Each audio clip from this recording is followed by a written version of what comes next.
เฮาก็จะได้ปะเฮาก็จะได้ปูบจะได้ฟังกำอูกำจ๋าฟังกำพรรณนาของตุเจ้าอัตมาภาพดะนุพุนมุนีวังโสเจริญสุขเจริญสีเนอเจริญมีเจริญไหวเจริญจิตเจริญใจเจริญไปยังศรัทธานะวันนี้เฮามาฟังด้วยกันทุกรายการ FM ที่ได้เกาะได้ต่อได้ลิงก์ซึ่งรายการนี้ไปวันนี้เฮาได้มาปะปบกันแล้วนะ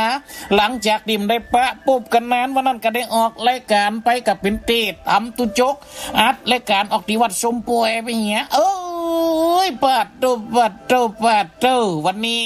เฮาก็จะได้ปะกันแฮมรอบหนึ่งวันนั้นเฮากำได้ปะสกรรมมันสุก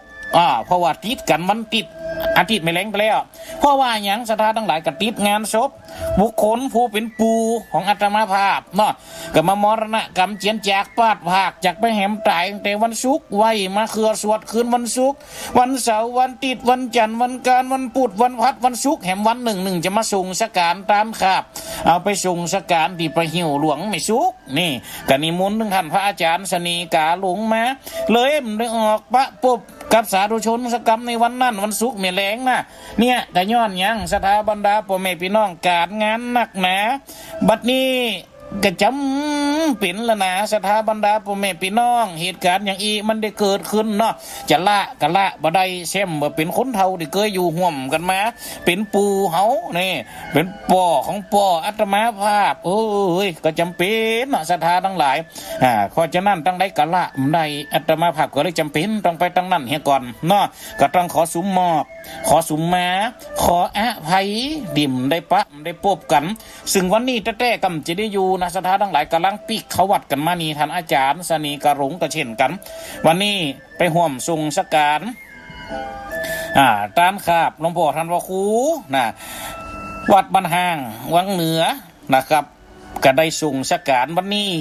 พอดูสถานทั้งหลายการงานต่างๆนะมันมีเข้ามาเขาก็จะเป็นจะต้องได้สนองเพราะว่าปุ่นเป็นตูนนิมนต์ตัวเจ้านี่หลีกเลี่ยงกระตึงได้หางว่าเฮานิมนต์ไปนิมนต์ใดก็นิมนต์ติ๊กก็โตเอาจนเฮาปดองปอย่างกันที่ว่าไว้นะเอาจนปดองผอมนะดูผอมแต้มหัวนะวันนี้เขาก็ได้มาปุ๊บมาปะศรัทธาสาธุชนคนชาวพุทธด้วยกันเนาะนับตั้งแต่วินาทีนี้ปิ่นต้นไปเฮาจะได้พบกันญาติพี่น้องเปลี่ยนป้องคนฟังไกลเวลาปีใหม่เข้ามานี่แหมเหมือนละเนอพุทธศักราช2567ก็จะเสด็จเคลื่อนค่ายง่ายเป็นพุทธศักราช2568เหลือแหมกี่วันละโลวันนี้กับวันที่22ละโลเฮาลองขึ้นพอเตอร์ศรัทธาทั้งหลายดวงดอกไม้เบ่งบานสลอนตุเจ้าปั่นปอนศรัทธานั่งไว้ก็มันก็ปีใหม่ละโลเนี่ยศรัทธาบรรดาพ่อแม่พี่น้องแหมสักน้อยก็จะเป็นปีใหม่ลูกหลานที่ห่างไกลก็จะได้ปิกบ้านปิกจองคนเฮาเอาพี่น้องเฮาก็จะได้ป้าลูกป้าหลานป้าหันหน้าหันตาพากันเข้ามาทั้งวัดบนเด้อเนี่ยศรัทธาทั้งหลายบระเสียงยังหีดจารีตและประเพณีเฮาก็ต่างสืบสานประเพณีของอันใดดีๆก็เอาไว้เนี่ยศรัทธาบรรดาพ่อแม่พี่น้องหลังจากที่ชั่วโมงก่อนๆเฮาก็ได้ปะได้พบกันได้ได้จ๋ากันไปในพอสมควรศรัทธาทั้งหลายซึ่งในชั่วโมงนี้อาตมาภาพก็จะมาต่อเอาสึงกรรมบักเกาที่คนมันได้เล่าได้ขานได้ได้จ๋าสืบปากต่อปากกันมาอาตมาภาพก็ไปต่อมาจากกรรมของปออาจารย์หนานสุขใสบ้านหน่อยแหนเราดิมันก็ได้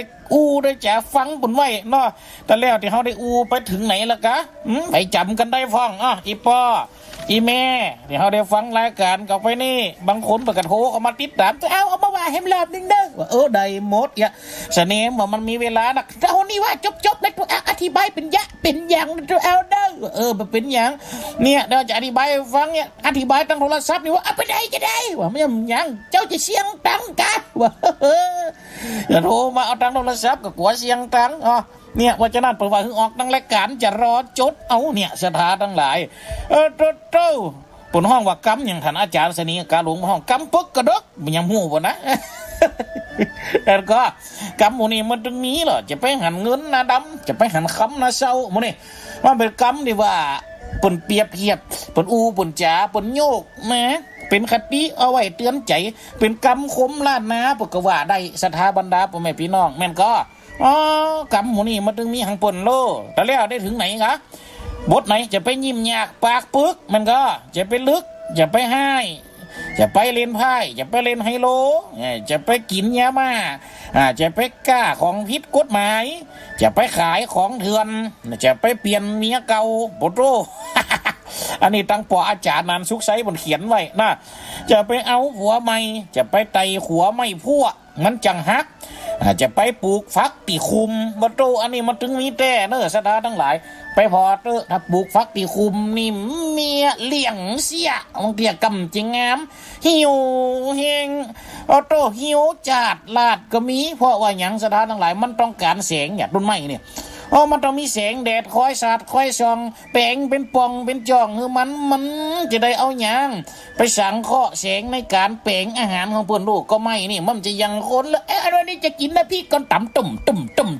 น้ำพริกยังน้ำปูหูน้ำปูใส่ขาดเขีดน้ำเขาเตี้ยวปากคุณขล็อกทอกใส่ถ้วยมาเอาหนึ่งพักเอายอดปูเลยต่อเอาอย่างนั้นนอปูเลยก็ใส่ไปพักเมิดใหม่เอาใส่ไปน้อยอ่อมแอมก็เอาใส่ไปเอาอย่างจะกินอย่างไร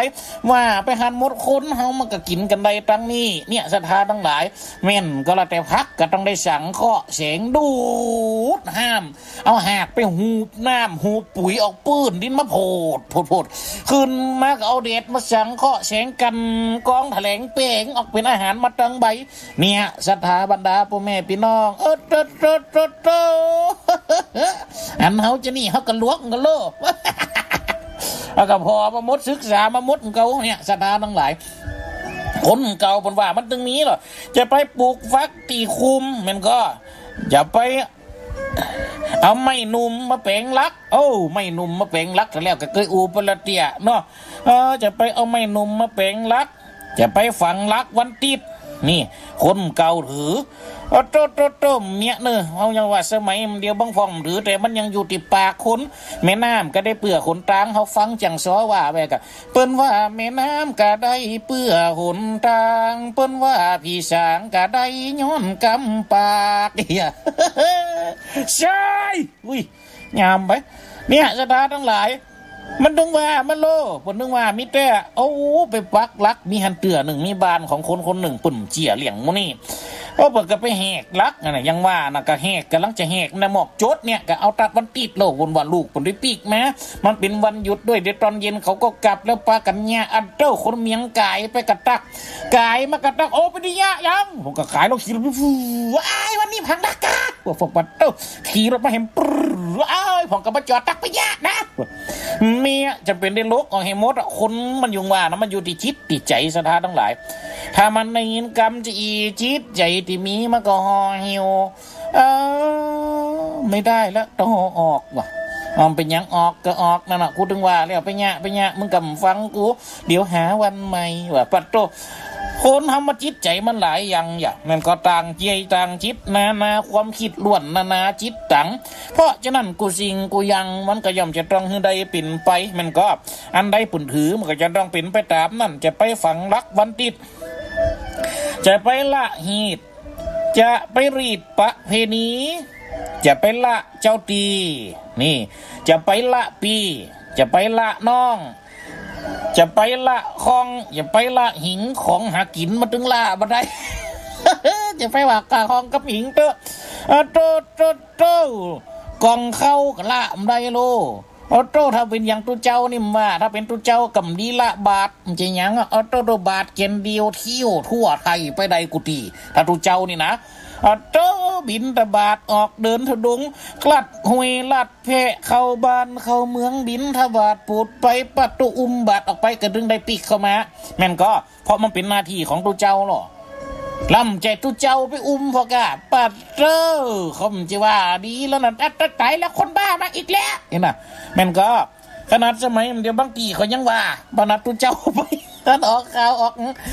ต้องไปพอตังเฟซบุกเอาไปพอเป็นตีนาสลดโฮดหูโฮดลูดหูหัวใจ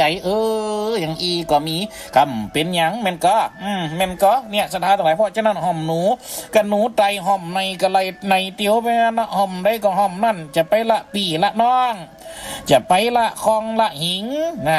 จะไปละขิงละคาอันนี้เวลาเนี่ยกินจำเป็นตึงขิงตึงคานี่นะจะตาบรรดาพ่อแม่พี่น้องพ่องกะมักขิงพ่องกะมักเอาไปตามมันพ่องกะขนาดกินเมียงใดก็ยอมใส่ขิงมันก็โตโบราณว่าไว้ต้มไก่ใส่ขิงปอใจไม่ยิงปันจำดีพวกนั้นจังได้ยินปออาจารย์นานขึ้นบนว่านะเนี่ยสดาทั้งหลายจะไปละขิงละคาพอจะกามันยังละก็ไม่ป้าตัวกระตัวเจี๊ยตัวอยู่ก็ไม่หรอกมันก็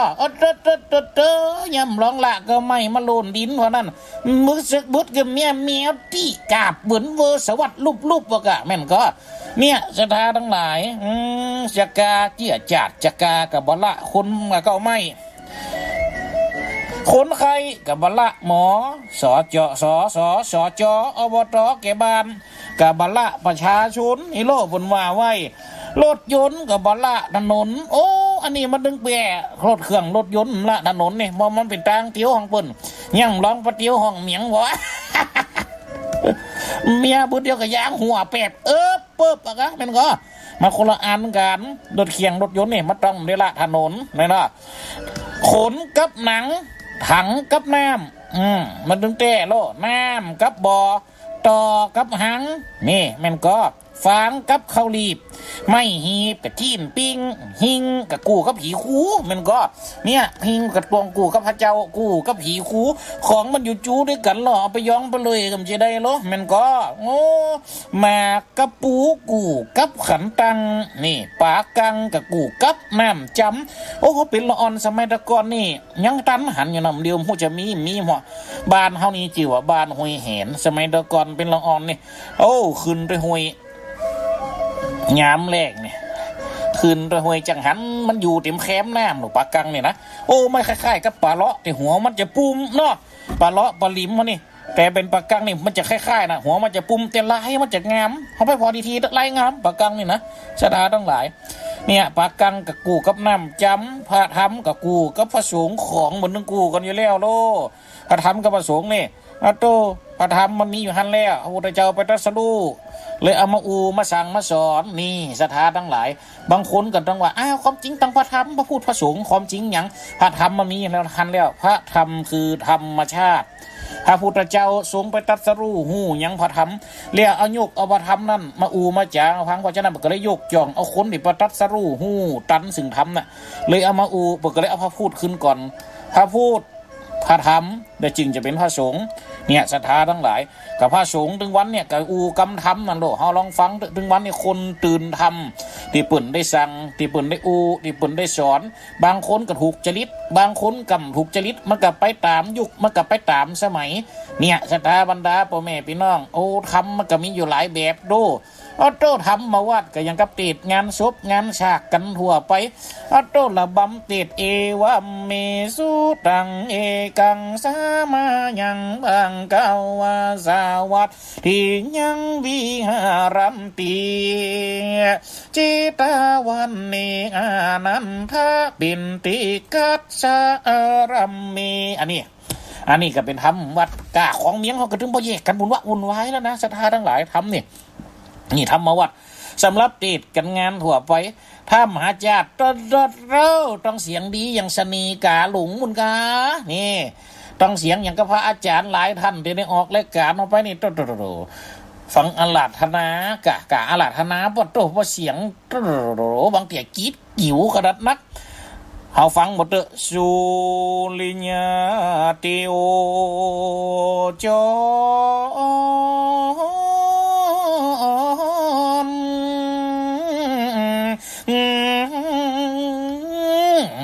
อาสาดอนมาเกี่ยว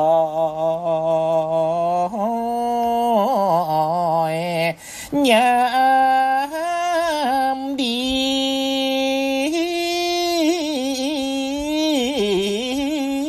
เลิศแล้ว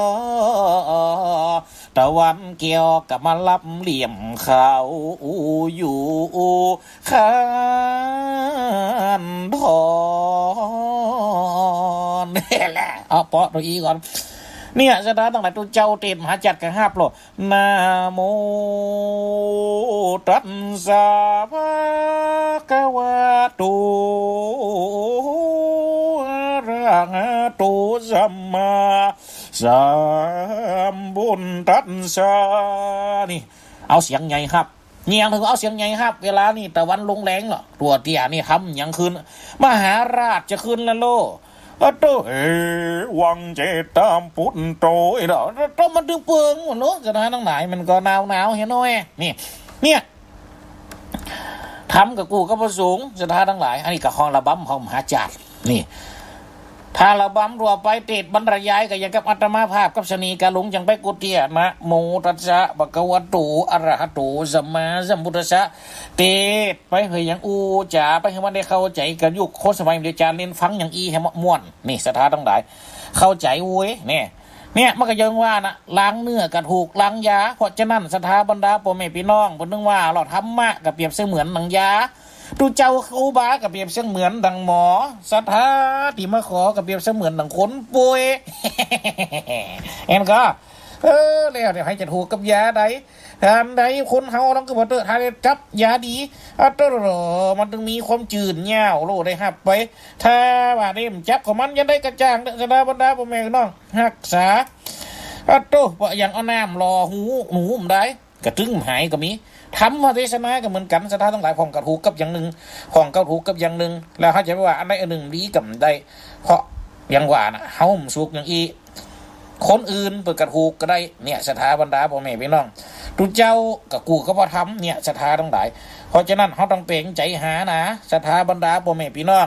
จะไปเอาแต่ใจเขาคนเดียวเขามาเป็นตัวเท่เขามาเป็นตัวยังตัวติงเขามาเป็นตัวเอกเขามาเป็นตัวที่ห้องว่าอัตตาเอาคนเดียวอย่างนั้นเดียเตะอย่างอิ่มเดียอันก็เป็นไปเหมือนใดเพราะฉะนั้นมันก็ต้องเป็นกันคนถึงไปกันคนต่างที่เนี่ยสถาบรรดาพ่อแม่พี่น้องเนาะเพราะฉะนั้นมันก็ต้องหันใจนะเนอะคนสำหรับจะกล่าวกับพระธรรมนี่ มันก็พระธรรมกูกับพระสงฆ์ชุมโขงกับกูกับไก่นี่มันดึงว่าแต่ดู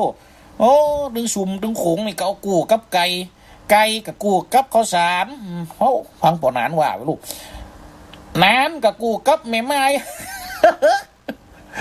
กระเปิงมันเป็นนานแล้วเนาะเนี่ยสถานทั้งหลายได้กับกูกับเข็มกับกูกับได้แม่ไม้กับกูกับนานอาจารย์กับกูกับวัดนี่สถาบรรดาพ่อแม่พี่น้องนี่สายหัดกับกูกับเมียวกับกูกับหนูอาจารย์กูกับวัดเนี่ยมันถึงเป็นตัวตีตัวตั้งของเปิ้นโลจะเข้าวัดเข้าวะนำศรัทธาไปไหนก็ตามเด้อถึงปออาจารย์ไปตัวนะโลโอ้ถ้าปออาจารย์ไปตัวเนี่ยมันม่วนถ้าปออาจารย์ไปตัวเนี่ยยังว่าแล้วเนาะไอ้จะไปนำหันมันก็การงานกูสิ่งกูยังก็ต้องห้องหาอาจารย์อีมีนาชากาเลนาพูดทางพี่ปูชายามีมายังพันติติสาลานีนาชาปัญจศีลานิยาจามาโตติยามปีมายังพันติทุเจ้าหับนะโมตัสสะภะคะวะโตอะระหะโต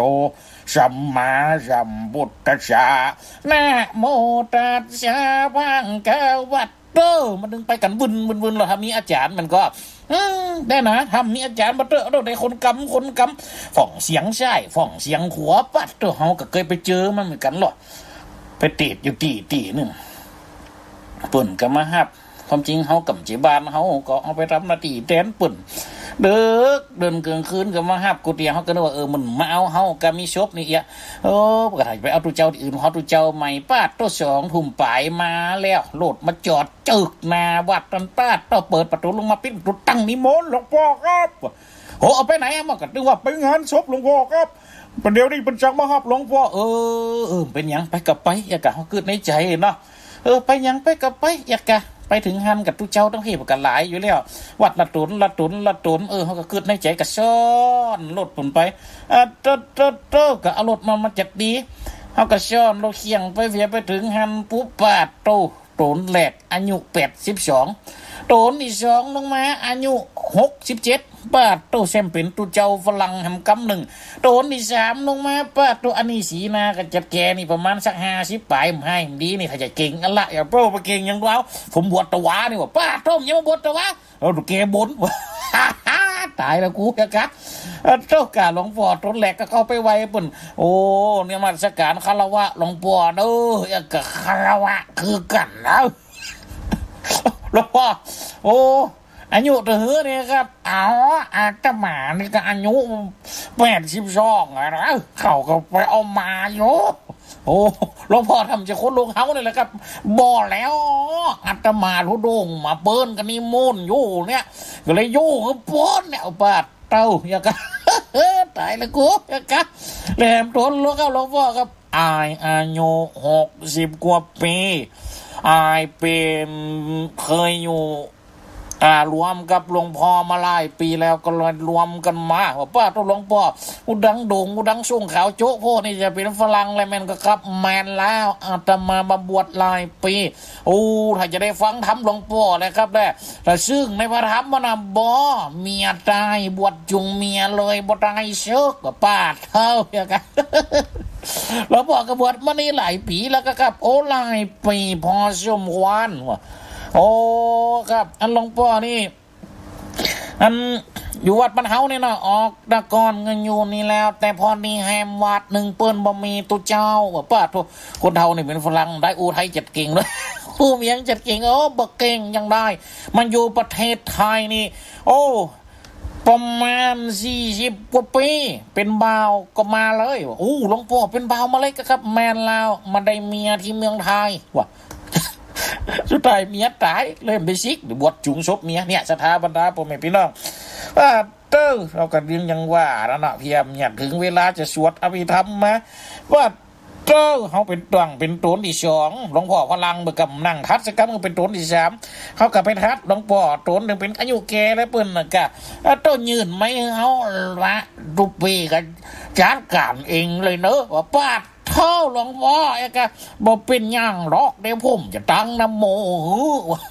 เท่าครับไอ้กะก็มีคนเท่ามาแล้วต้นนะโมตัสสะภะคะวะโตเอากันครับอาลาหะโตเจ้าพลังสิปัดทุกคนละเสียงกันสัมมาสัมพุทธัสสะนะโมตัสสะภะคะวะโตอะระหะโตสัมมาสัมพุทธัสสะกุศลธรรมกุศลธรรมอภัยกตาธรรมปัดโต4 คน 4 เสียงไปกันวุ่นวายเนี่ยสถานดาพ่อแม่พี่น้องมันต้องมีนะมันต้องมีตัวรักแห่งอันหนึ่งเนี่ยอาจารย์กันโนกูกวัดกบาทำวิธีทางศาสนาก็ย่องปึงปะอาศัยป่ออาจารย์นั่นแหละเอาไปห้องมักคณะยกอย่างมันก็เนี่ยกูสิงกูยังมันก็ต้องได้กูกันมันก็อาจารย์กับกูกับวัดกับวาอาจารย์กับกูกับวัดสายหัดกับกูกับเอียวแน่นอนเนาะมีสายหัดกับปึงพระตวงอย่างเดียวคนเรายาวยังตันอันปูหลวงเอาโลนี่คนที่ตายนี่ชาวปุ่นใส่ผ้าสลุงนี่เปิ่นจะอันนี้เฮลโลโตบเอามาเอาสายหัดก็จุดนี่ศรัทธาทั้งหลายเสตียวก็จ้างยังโตสตียวสะดอกเอาสายหัดก็ขาดอยู่หัดขาดแล้วพัดตองก็ทับแหมกำหนึ่งเนี่ยศรัทธาทั้งหลายของมันกู้กับเอี้ยวอยู่แล้วโลสายหัดนี่ถ้าไปมัดที่อื่นบ่กับมัดกะมันก็เอามามัดอกกับโตกลุ่มหรืออย่างตู้เจ้าตู้ผ้ากะเนาะเนี่ยศรัทธาทั้งหลายสายหัดกับกูกับแมวกับกูกับหนูของมันเปลี่ยนมากูกับลูกจะดาบรรดาพ่อแม่พี่น้องใส่หัดกับกูกับแมวกับกูกับหนูหมูกับกูกับแกบเนี่ยก็มันยอมกูกันของหมูนี่มันดึงได้กูกันอยู่หันแล้ว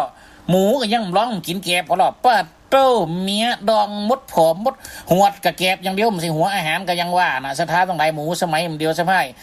โตใหญ่โว้ยเพราะหัวอาหารมันเติงหนูโตยังร้องมาเต้เขาก็เคยปักเคยปุ๊บเหมือนกันมีอยู่วัดหนึ่งสมัยตะกอนเขาไปนอนพักบุญเขาไปเตะทำเนี่ยมีแรงสักหน่อยเอาล่ะ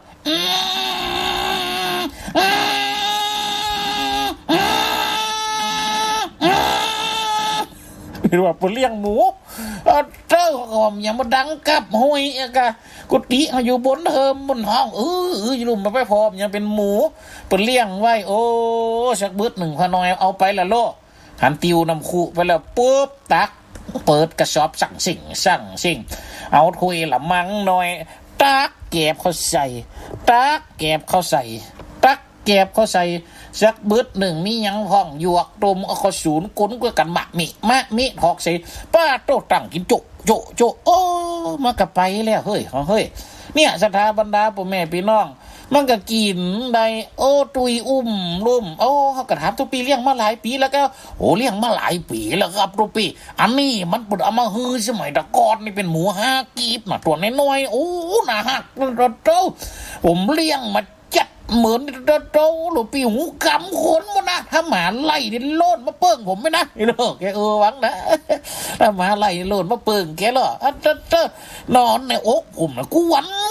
ตอนน้อยๆเนี่ยว่าโอ้เล่มเดียวแล้วก็เอานอนมาได้ถ้านอนปุ๊บก็เมียตายคำเตี้ยแต่ไงจะแต้เดี๋ยวนี้ใหญ่ขนาดนักเนี่ยสถาบรรดาพ่อแม่พี่น้องหมูกับกูกับแกบนี่บัดหัวบัดแปบฟักแคบฟักปังจัดเจื้อขึ้นก้างนี่สถาบรรดาพ่อแม่พี่น้องอันใดก็ตามที่ปลูกไว้แล้วที่มันเจื้อมาขึ้นก้างมันก็ถึงขึ้นอันนี้บางทีบางแห่งเอามาเปรียบคนจี้เปรียบไปสายแต่ปัจจุบันนี่เปรียบบ่ได้แล้วสถาบรรดาพ่อแม่พี่น้องไว้ได้กันในหูหมดไว้ได้ก็ถึงหมดเราอ่อนเพราะว่าการศึกษาสมัยมันเดียวมันถึงแต่ก็อยู่ที่มันแห่งกรรมมันจะปฏิบัติดีมันดีอย่างไรเอาโตไปว่าอย่างดูคนมั่งคนนี้ตุกกระกำลำบากตุกยากไปกะมีเปลือลูกคนตุกคนหาจนยังใดดีมาเมียไปลุ้นกะมีเปลือเพราะฉะนั้นกูสิ่งกูอย่างมันมีเรื่องบังเอิญเกิดขึ้นมันจะมีเหตุปิดจัดใจแห่งการปาไปยังกับที่เฮาได้ฟังกันไว้ได้ได้จ๋าได้พันละนากันเนี่ยศรัทธาบรรดาพ่อแม่พี่น้องเนี่ยศรัทธาทั้งหลายเพราะฉะนั้นที่จ๋าที่พันละนามานีเนี่ยศรัทธาทั้งหลายบ่ได้ว่าเป็นการเอามาว่าไม่ได้เป็นการเอามาแกงไม่ได้เป็นแข่งเอามาเอามาจ๋าเนี่ยสถานทั้งหลายมันได้เป็นการว่าย่อคือไผนะหูอยู่ปันตักดักอยู่ในใจเจ้าพูดคนไทยมีหลายอยู่หอ เพราะฉะนั้นที่จ๋าวันนี้เนี่ยสถานทั้งหลายเป็นบางส่วนอันนี่ในคนตีเปิ่นเขียนเอาไว้เปิ่นเรียบเลี้ยงไว้เนี่ยตีเปิ่นจังหวะตลอดเนี่ยในโรงพยาบาลทุกนี้เปิ่นชื่อว่าพวกอาจารย์นานสุขใสซึ่งเป็นอาจารย์บ้านเขาเนี่ยสถานทั้งหลายอาตมาไปได้ยินกับอาร์ตเปิ่นไว้เปิ่นจังหงว่าเล่นโลเอามาว่าเป็นโคศกกล่าวไปตามการตามงานเขาก็อาร์ตทางปืนไหวห้องอาร์ตของพวกอาจารย์นานขึ้นเดินเมียงไว้ห้องอาร์ตของพวกอาจารย์นั้นเมียงละก้อนไว้ห้องเลยเอามาเอามาจ๋าเอามาพันละนาคือฟังเนี่ยสถาบรรดาพ่อแม่พี่น้องนี่กูสิ่งกูยังมูนี่นะสถาทั้งหลายมันเป็นกรรมที่มันจูกันมุขะป่าทะสืบต่อฮอดคือใดฟังฮอดคือใดหู้ฮอดคือใดฮอดคือใดจ๋าเนี่ยศรัทธาบรรดาพ่อแม่พี่น้องกรรมหมู่นี่เฮาจะว่าเอามาสั่งมาสอนเฮาเป็นคติเป็นตัวกึดเอาไว้ฝากไว้คิดสะกิดหัวใจมันได้นี่ศรัทธาบรรดาพ่อแม่พี่น้องนะเพราะฉะนั้นที่จ๋ามานี่ก็เป็นตั้งเก้าไตเตินหา ยังจะถึงตัวแต้เด้อลูกเลี้ยงที่เขาจะได้จะได้จ๋าจะได้พันละนาปะปุบกันในวันนี้มันมีอยู่ในหันของมันแห่งกำหนึ่งเนี่ยสถาบรรดาพ่อแม่พี่น้องมันมีอยู่ในตัวของมันแห่งกำหนึ่งสถาทั้งหลายที่เขาจะมาเพื่อกันได้ฟังในวันนี้นะสถาพ่อแม่พี่น้องเพราะฉะนั้นกูสิ่งกูยางเนี่ยมันอยู่ที่เขาจะเก็บมันอยู่ที่เขาจะรีบมันอยู่ที่เขาจะเลือกอย่างกับเขาไปในกาดเนี่ยมักอันใดเขาก็จี้อ่อนนั่นไปหันเสนาแม่ก้ามันก็ตัวจะกินลูกจีนนี่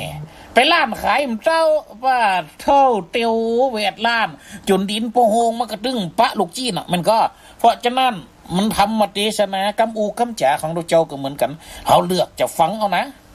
มันก็ชอบอันไหนก็ฟังอันนั้นนะมันก็แล้วเพราะฉะนั้นมันจะยากในการใช้ชีวิตเนี่ยสตาทั้งหลาย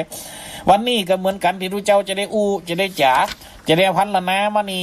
วันนั้นเขาได้ถึงยังศรัทธาทั้งหลายเขาได้ถึง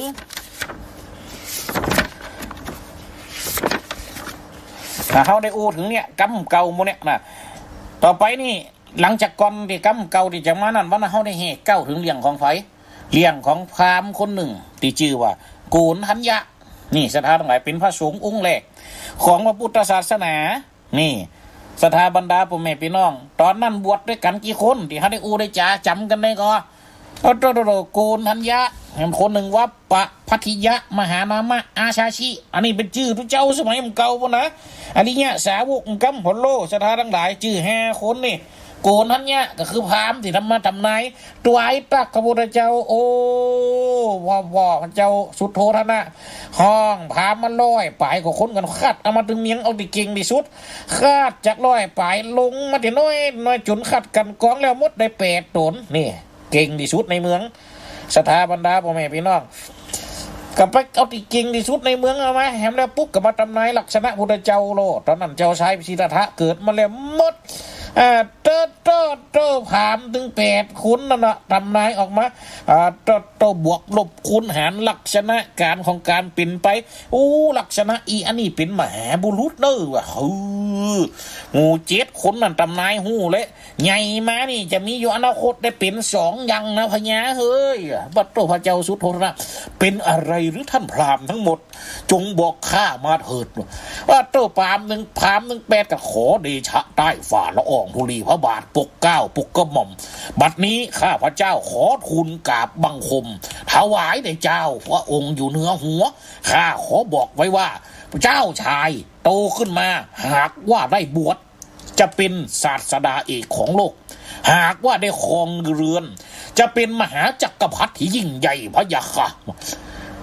เป็นอย่างนั้นเลยหรือท่านใช่พระยาค่ะข้าพเจ้าขอยืนยันพระยาค่ะพราหมณ์1 คนกับข้าพเจ้าขอยืนยันอีกคนหนึ่งพระยาค่ะทัดไม่เห็นข้าพเจ้าก็ขอยืนยันอีกคนหนึ่งพระยาค่ะ3 เสียงแล้วเนอะข้าพเจ้าก็ขอยืนยันอีกคนหนึ่งพระยาค่ะ4 ท่านแล้วเนอะข้าพเจ้าก็ขอยืนยันอีกคนหนึ่งพระยาค่ะว่าป้าโตอันนี้ลูกที่ไหนมาเสียงยังเหมียนสับยังเหมียนเปิ้ล5 คนแล้วหรือวะข้าพเจ้าก็ขอยืนยันอีกคนหนึ่งพระยาค่ะ6 ท่านแล้วหรือวะโตจนถึงคนที่7นะยืนยันว่าจะได้เป็นอยู่หากว่าเป็นของคารวาสอาจจะได้เป็นจักรพรรดิยิ่งใหญ่หากว่าบวชไปแล้วจะเป็นศาสดาเอกของโลก7 เสียงไงจนถึงคนสุดท้ายไงหนุ่มและเปิ้ลไงข้าพเจ้าเห็นแล้วบอกได้เลยพระยาค่ะว่าเจ้าชายจะเป็นศาสดาเอกของโลกเท่านั้นพระยาค่ะป้าเจ้าพระเจ้าสุโธทนะได้ยินอย่างนั้นนี่เจ้าทำไมถึงทำนายแบบนี้ข้าพเจ้าขอยืนยันพระยาค่ะเจ้าชายสิทธัตถะจะได้เป็นศาสดาเอกของโลกอย่างเดียวเท่านั้นพระยาค่ะไม่มีทางจะเป็นอย่างอื่นได้นี่ท่านดูจากตรงไหนหรือนี่พระยาค่ะพระบาทของพระองค์พระยาค่ะพระเจ้าสุโธทนะ เจ้าจะได้เหลียวไหลไปลูกของข้าเกิดในเมืองแบบนี้มีความสุขขนาดนี้ข้าจะสร้างปราสาท3 ฤดูให้เจ้าชายได้อยู่ไม่มีทางจะออกบวชแน่นอนโกนทัญญะพูดเพ้อเจ้อชัดๆว่าป้าเตอร์เนี่ยวันเวลาก็ผ่านไปไกลไปนับหลายปีศรัทธาบรรดาพ่อแม่พี่น้องนี่จนสุดท้ายเจ้าชายสิทธัตถะออกผนวดบวชเป็นองค์เป็นสงฆ์โล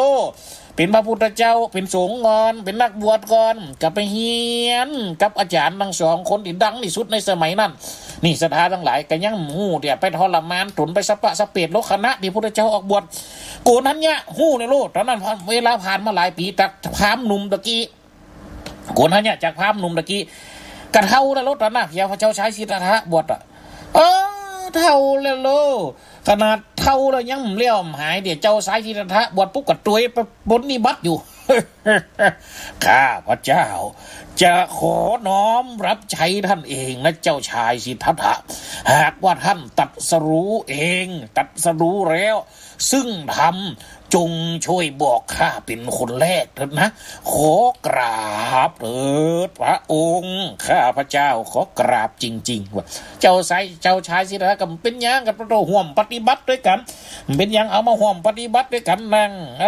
ทรมานตนโลศรัทธาบรรดาพ่อแม่พี่น้อง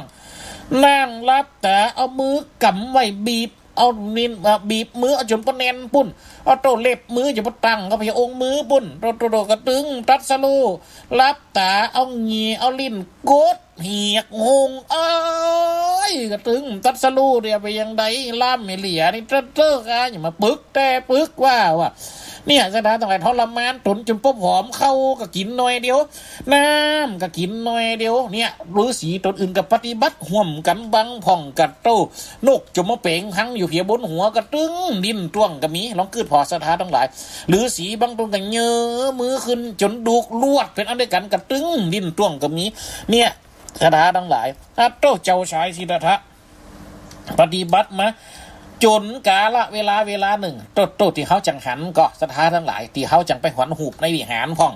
ไปหันงานเปิดสายตาเบิกนิดสาลูปเจ้าปิมป้าพ่องเขาจะหันสถานทั้งหลายหันยังนี่เทวดาพระอินทร์นั่นเอาซึ้งมาดีดหรอบางพ่องก็เป็นปิ้นสามสายนี่ถ้าว่าในตามธรรมเทศนาปะถมสมโพธิบางฉบับก็ว่าเป็นป่อครูปนสอนลูกศิษย์ปนนั่งเฮียไก่ไปเนี่ยเส้นแรกบินยางสายมันเข่งโลดนี่ละมิดลงมาข้ากำลังจะลงไปหาเจ้าชายสิทธัตถะเพื่อไปแนะนำข้อปฏิบัติที่ดีที่สุดคือทางสายกลางนี่หรอโตเอขแมดีดสายแรกเข่งล่ำโตตึงตึงเปี้ยงปาดโตพุดหันกันแล้วเนี่ยเข่งล่ำอันที่สองลงมาแหมน้อยหนึ่งโตไม้ลงยานเติบตึงตึมป้าต้มยังมันม่วนไปเหี้ยเสียงประตับติดทับติดเนี่ยมันม่วนมันหย่อนลงไปกับดีเอาทางสายกลางเนี่ยเอาดังปึงจัดเหมาะถึงเนี่ยเลยเป็นการนี่พระพุทธเจ้าก็เลยเอาพังเอาเนี่ยศรัทธาทั้งหลายเจ้าชายสิทธัตถะก็เลยเอาฟังตัวเนี้ยเอามาเป็นคออย่างศรัทธาทั้งหลายคอปฏิบัติในการย่างในการเตียวเดี๋ยวนี้ย่างตัวนี้คือการย่างคือการในการปฏิบัติศรัทธาทั้งหลายนี่ยึดเอาทางสายตากลางหรอกพระพุทธเจ้าเขานะโตนี่เลี้ยงว่าโกนนั้นเนี่ยนี่นะศรัทธาทั้งหลายเนี่ยพระพุทธเจ้ามาปฏิบัติทางสายกลางมาปฏิบัติทางสายกลางหมู่พระราศีหนึ่งมดหนึ่งโกนอันยะว่าปะพริยะมหานามอาจาชิกับป้ากันหนีหรอแล้วเขาจะหู้จะได้เขาจะนี่อย่างไรเขากระถามบางคนกระถามแล้วก็โกนทันยะแล้วว่าปะเนี่ยโกนทันยะนี่หู้ว่าปะมาจากไหนมันก็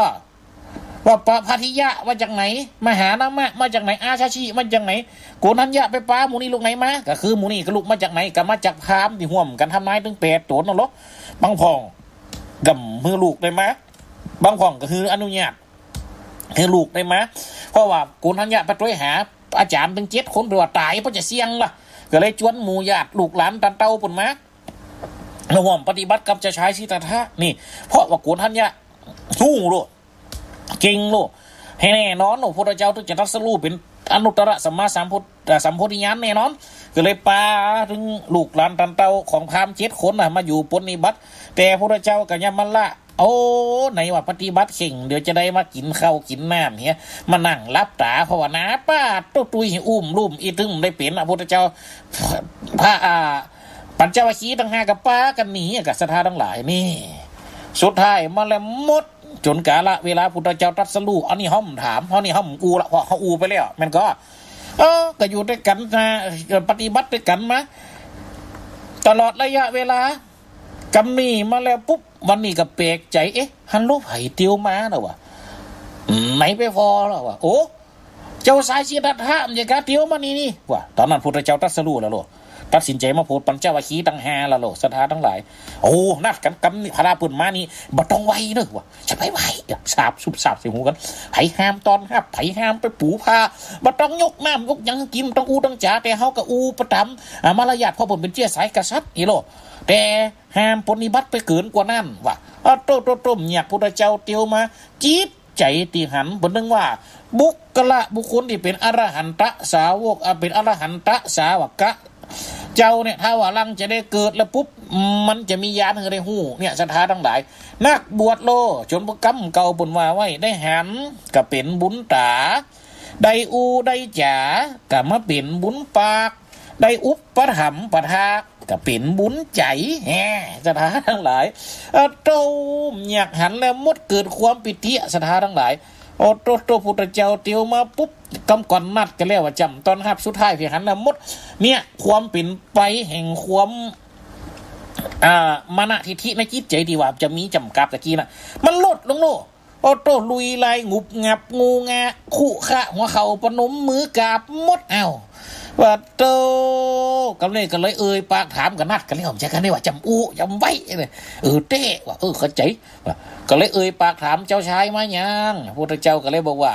เดี๋ยวเนี่ยเฮาตรัสรู้ทำแล้วนะว่าเขาจะมาสั่งสอนจะมาเทศน์ให้ฟังว่ากับก่อนกำจะเจียนะ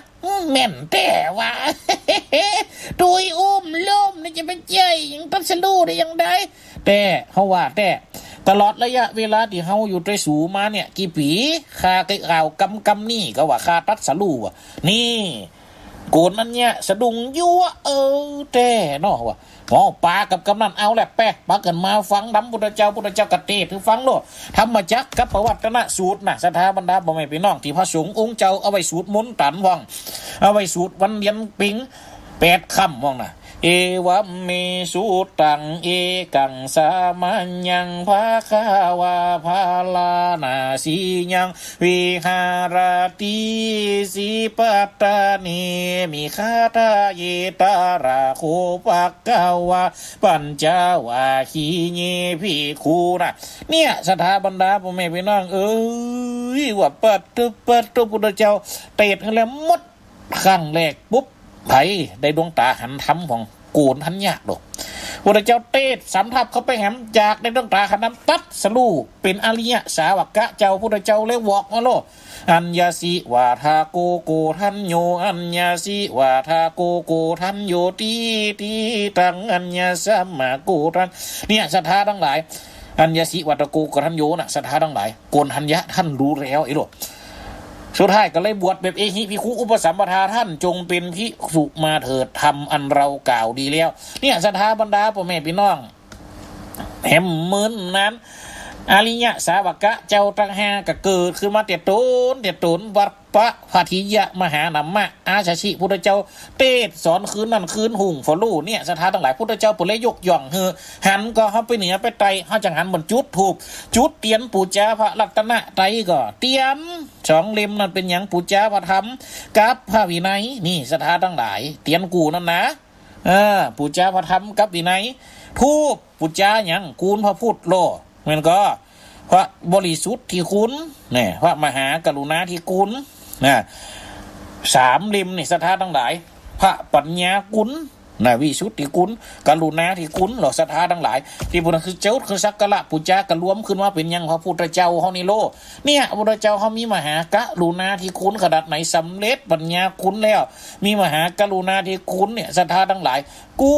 เนี่ยทั้งหมด1มันผลรวมเขาแต่ไม่คมได้มีเก่าอย่างก่อนนะคือห้องได้หันก็เป็นจุดเตียนก่อนจะสมโภชหอละกุนเก่าอย่างน่ะศรัทธาบรรดาพ่อแม่พี่น้องแต่อันเนี้ยที่เป็นกุนที่แน่อยู่ที่อันนี้ที่สุดก็คือเนี่ย3อย่างเนี่ยศรัทธาบรรดาพ่อแม่พี่น้องเนาะก็เลยมีการจุดถูกจุดเตียนเนี่ยที่เขาอย่างหันกันเนี่ยพระเจ้าทุเจ้าตนได้ตัดสรูบาหอนหันหูว่าจะได้ตัดสรูยังหูเดียพระเจ้าก็ตัดเทศสอนตอนนั้นน่ะศรัทธาทั้งหลายจนเกิดอริยสาวกะเจ้าคืน5 องค์นี่ที่เขาได้กันไปช่วงก่อนๆล่ะมันก็เนี่ยพระโกนทัญญะกระจาพระเจ้ามักจัดดีจัดมื้นจัดน้ำนะแต่ยังว่าน่ะเพราะว่าเป็นพระพุทธเจ้าที่มีพรรษาอยู่การนักแล้วก็เป็นยังตุเจ้าที่มาเกิดในวันน่ะพามแห่งกำหนึ่งเวลาพระพุทธเจ้าไปติดที่ไหนคนที่นั่งทะลัดทะลองห้องลงมาจากพระพุทธเจ้าก็คือไผพระโกนทัญญะนั่นละโลนี่สถาบรรดาพ่อแม่พี่น้องพระพุทธเจ้าก็ตั้งอริยสาวกตั้งปางซ้ายปางขวาทัดจากหันลงมานั่งตั้งหลังซื่อนั่นก็เป็นไผพระโกนทัญญะนั่นละโลเนี่ยแกก็เลยเก่งใจกลัวพระสารีบุตรกับพระโมคคัลลานะกับสารีบุตรเก่งใจแกก็เลยหนีไปอยู่ป่าพุโลไม่อยู่ในป่าอยู่เขาอันก็เขาหิมปานเขาเวทาละวันพดนี่สถานทั้งหลายคือเขาพระสุเมนน่ะที่ว่าไปอยู่กับจ้างนะจมไปได้ไปตายกับจ้างบนโลแม่นก็เนี่ยสถานทั้งหลายที่เขาได้เล่าไปคนก่อนนะเนี่ยก็เลยได้ไปมรณะกรรมเจียนจักปาดผ่าอยู่กับจ้างนี่เนี่ย เนี่ยอย่างการซบตุเจ้าถึงหุมปะกันเป่งภาษาเนี่ยเริ่มโดนตั้งแต่มหาอริยะสาวกะเจ้าตุนเลกนี่ลูกใส่ภาษาสูงเกาโยดก่อนเนี่ยสถาบรรดาพ่อแม่พี่น้องเทบุตรเทวดาหามพัดมนเวียนเขาพระศินีลุลาดอ้างอาจโออ้างอาจสูอ้างอาจสูงไงเวียนขึ้นไปหืออาจารย์อินบนนะจันผมจ้างหับไปเทวดาหับไปขึ้นเป็นจันขึ้นสักการะปูจาหามภาษาขึ้นไปจนถึงจันผมก็ลงมาส่งที่จันลูกผมลงมาส่งกับเทวดาครับนี่สถานทั้งหลายนี่เพราะฉะนั้นการกระทำส่งสการพระเจ้าก็เลยมีหีดห้อยตั้งแต่หันมาปัจจุบันเดี๋ยวนี้เนี่ยสถาบรรดาพ่อแม่พี่น้อง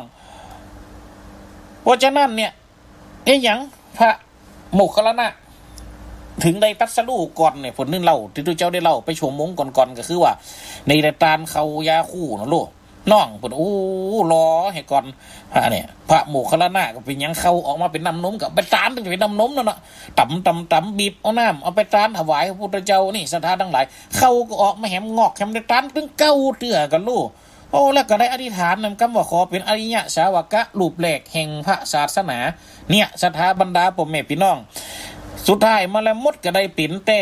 น้องคนที่ว่าจะรอคือได้ตานนะสุดท้ายก็ได้มาปิ่นอริยะได้มาบวชเก่าได้มาบวชเป็นพระภิกษุสงฆ์ตนสุดท้ายของพุทธศาสนาเม่นก็สถาบรรดาพ่อแม่พี่น้อง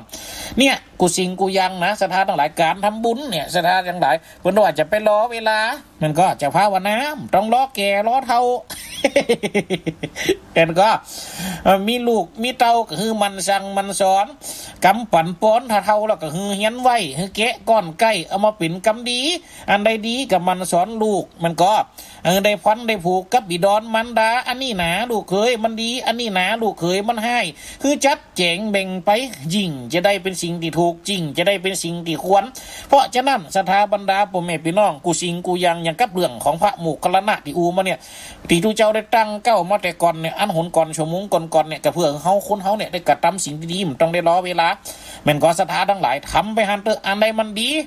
ทำไปอันใดมันเกิดประโยชน์บ่คือคนอื่นได้เดือดร้อนก็ทำไปมันก็ความมั่งมุนตุ่นเต้ามันก็จะมีกับตุ่นตัวของเขาเองเขาลองขึ้นปะเตอะสถาบรรดาพ่อแม่พี่น้องผีหันคนหันผีหันเทวบุตรเทวดาหันตัวเขาหันตัวหูว่าเขาได้ทำดีว่าเขาได้ทำสิ่งที่มีประโยชน์ได้ทำเขาได้ทำสิ่งที่ไปมือไฟเดือดร้อนอันนี้คือเขาได้กึดแล้วมีความเป็นบุญจุ่มอกจุ่มใจกึดไปกระอึกจึกนึกกระตึงมีสุขอยู่หันสถานทั้งหลายเพราะฉะนั้นโลกมนุษย์ใบนี้สิ่งที่เพิ่นต้องการที่สุดก็คือคนดีสิ่งที่เพิ่นต้องการที่สุดก็คืออย่างสถาบรรดาพ่อแม่พี่น้องคนมีน้ำจิตคนมีน้ำใจเนี่ยสถาทั้งหลายเหมือนกับญาติโยมอีป่ออีแม่ลุงอาหน้าป้าที่เขาได้ห่วมกันมาเนี่ยฟังกันมานี่ตึกโดยพอเตอสถาทั้งหลายโลกมนุษย์ใบนี้เขาต้องการอย่างหนักที่สุดคนดีเจกะมันก็ในเมื่อโลกนี่ต้องการคนดีเขาก็มันสั่งสอนบอกกล่าวลูกหลานตันเต้าคือเขาของเขาได้เป็นคนดีนี่สถาทั้งหลายอันนั้นเนอไอเนอมันดีเนอลูกหลานตันเต้ามาขอตั้งกระจรจะเอาตั้งกระจ่างสั่งจังสอนบอกอันนี้อันนี้ป่อได้มาไปเนี่ยการมาเนอกับมาหือสูเนาะอีป่อกับหักสูนะเนออันนี้แม่กับเป็นยากการมันนะลูกเด้อเป็นยังก้อยกินก้อยใจจะยังประหยัดนะลูกเลยสั่งสอนมันตัวหันนั่นก็เริ่มเจ็บมาลูกมาก่อนตั้งตายกูได้บุญดึงคนหนึ่งบุญดึงก็น้ำพีคำบนคนคำลืมตะกี้กระซ้างว่าปาทุเจ้าก็มาช่วยคำเหมือนคนเด่นปาต้องตายก็มันก็สุดท้ายก็มันก็ไปมียังสถานหลายหันมันได้ชมได้ด่ามันอย่างนั้นมันก็จำอย่างนี้ลูกมันก็เนี่ยกูไอ้กาแม่นก็สัตว์น้าทั้งหลายเพราะฉะนั้นกูสิงกูยังบนโลกมนุษย์ใบนี้เกิดติป่อก็ติแม่แก่ติลูกฟูกติครูบาอาจารย์ประสานประสงค์หนึ่งจะครบองค์สังคมที่บังเกิดเป็นสิ่งประเสริฐที่ดีที่ดักเพราะฉะนั้นสถาบรรดาพ่อแม่พี่น้องผู้สิงผู้ยังมันอยู่ที่เฮานะสถาทั้งหลายเนี่ยมันต้องรอเวลามันทำไปเถอะทำดีใดทำให้ได้ทำดีใดทำให้เสียเป็นนึกว่าหรอกสุมาตะกี้เบาหวานจะขึ้นทำดีใดทำให้ได้วะทำดีก็ได้ทำให้ก็เสียเป็นนึกกูไว้ลูกสถาบรรดาพ่อแม่พี่น้องเจียก็จะไปลบลูอยู่ก็จะไปทำลายมันก็ของปุ่นบะขายก็จะไปลู่ชื่อของปุ่นบะฮือก็จะไปลู่แบ่งขนขี้แจง ไฟมันจะใกล้ๆคนขี้ให้จังจุเปิ่นน้ำตาตกคนตลกก็จุเปิ่นไขหัวคนขี้กลัว อย่างจุเปิ่นยามมันก็คนมันการอยู่ไหนมันก็ถึงจะเนี่ยตัวคนขี้หยังขี้เลิกขี้ละน้องเกิดบัตเตอร์วันนี้มันดีปึ่งตั้งไหนปึ่งจิตปึ่งใจไว้ใจมันได้เนอะคนขี้เลิกขี้ละนั้นตัวมันไข่เนี่ยมันก็เนี่ยมันไข่ชั่วมันก็ชั่วไม่ดีลังจะดีอยู่หันแล้วชั่วคางลางปอกกุมเนี่ยยุ่งกันนะครับนั่นนะเพราะฉะนั้นกูสิงกูยังจะชื่อพระก็จะนั่งก็คือพอที่จะหนีก็คือพอกลจะโคบคนก็คือพอนิสัยเนี่ยบนเลยว่าไว้เนาะสถาบรรดาพ่อแม่พี่น้องวันนี้เฮาได้เฮาได้จ๋าเฮาได้พันกันละนากันมาก็สมควรแก่เวลาแล้วนะสถาทั้งหลายใกล้จะปีใหม่เข้ามานี่แต่น้อยแล้วเนอะบุญกินบุญตานเฮาก็ได้ทำไว้เย็นจีปีใหม่บังบามันบอกมันเก่าปลาลูกปลาเต่าทำบุญวัดวาสุดวัดสุดโนโกห้องบางวัดบางวาก็ทำวิธีสวดมนต์ข้ามปีโลกเขากับปลาลูกหลานตันเตาเขาไปบางตีบางแห่งเขาก็ไปกินไปเอวตามภาษาของเขาบางตีบางแห่งเขาก็ไปอยู่ตามเปลี่ยนตามพุงไปไหนที่แรกก็ยังว่าเปลี่ยนฝูงมาหาบ้านจะมีเวลาอยู่ที่เขากระชักกี่เวลาหันเพราะฉะนั้นปลากันไปในตีดีๆปลากันไปในตีให้มันเกิดสิ่งพาเสดให้มันเกิดเป็นบุญกับตนกับตัวจะเข้าวัดเข้าวาก็ตามจะนั่งกินอยู่กับบ้านก็ตามจะไปไหนก็ตามก็ขอให้มันตาเอามือให้มันงดมันงามตามหีบห้อยประเพณีแบบเบาบ่คือมันเกิดบ่คือมันแกะ